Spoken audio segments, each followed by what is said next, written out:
What's going on, guys? Don is here, and today I'll be making a track saw for my circular saw.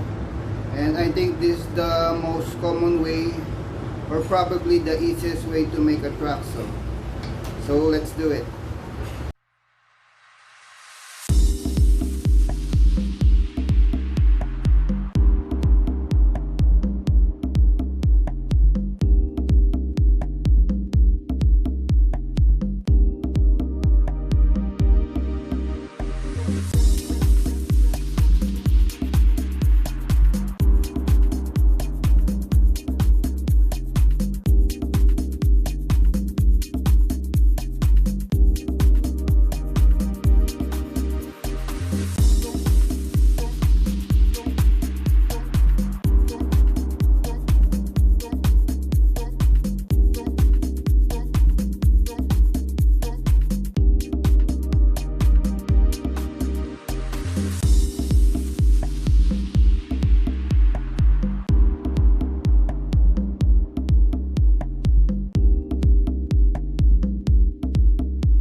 So there you have it, guys.